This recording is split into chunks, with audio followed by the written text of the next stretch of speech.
The Romans kept good records and recognized lots of dates over a long history.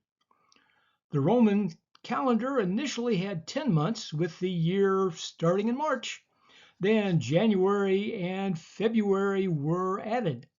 The famous date was added by Julius Caesar based on the start of the solar year, the winter solstice, the new year, to honor Janus, the two-faced god looking both to the past and future.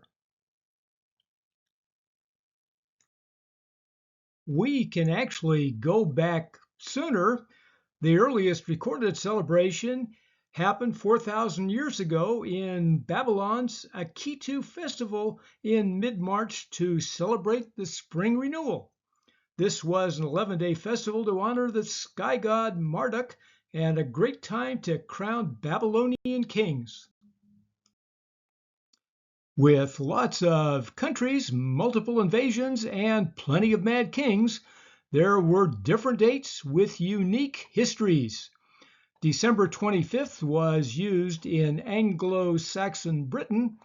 March 25th was the date in Christian England and elsewhere in Europe. Easter was common in France. But wait!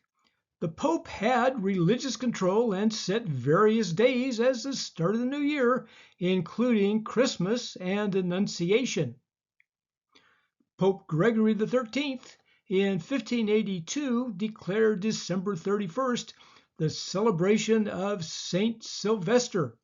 His Gregorian calendar established January 1st as the start of the new year, in part to correct errors in the Julian calendar.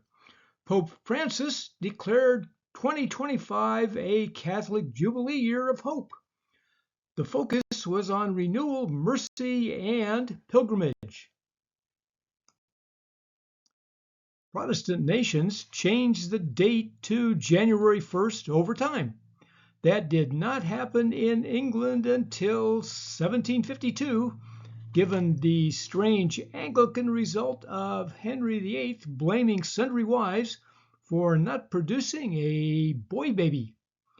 That date, 1752, was after Oliver Cromwell established the Commonwealth and England became Puritan, well, for a limited time. Thanks, Gregory, for January 1st. That's the date we still use. Oh, and a nod to the Roman calendar for that same date. Of course, their calendar was not correct. It's a big deal these days and a federal holiday. Federal offices and banks are closed, as are most businesses. It is celebration time. Ditto December 31st, New Year's Eve. Not everyone gets the day off, but the celebration starts that night. The big celebration in New York is New Year's Eve, focused on the ball drop in Times Square. Thousands gather in the cold, celebrating, mostly by drinking. The big disadvantage is the lack of potty facilities. I don't need to say more. There's entertainment all evening, not just in New York. Fireworks go off in major cities across the world at midnight. We might stay up for the ball drop, then to bed, although we're an hour behind. Granted, there is more interest in the booze, with a particular focus on champagne at midnight. We still have to eat, but it's more informal finger food than traditional meals like Thanksgiving. Now, Google claims the food should be symbolic: pork for progress, fish because the scales look like coins, beans and peas for wealth, greens like cabbage and spinach for money, noodles and rice for long life, and cakes for a full circle of good fortune. I'm thinking appetizers like chips and dip, chicken nuggets, and desserts for a sweet year. Since I'm old, I gave up booze, and I'm willing to stay up only until the New York ball drop. I get up early on New Year's Day and drink lots of coffee. The recommendations for the hungover folk are hydration with electrolytes like sports drinks. That sounds delightful. Good eating advice is easy stuff like toast, oatmeal, and bananas. Eggs are good for some protein.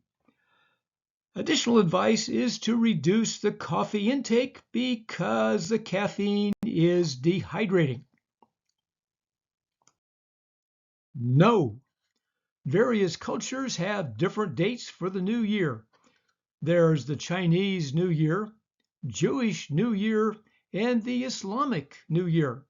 The Eastern Orthodox Church celebrates January 1st as the feast of Jesus' circumcision.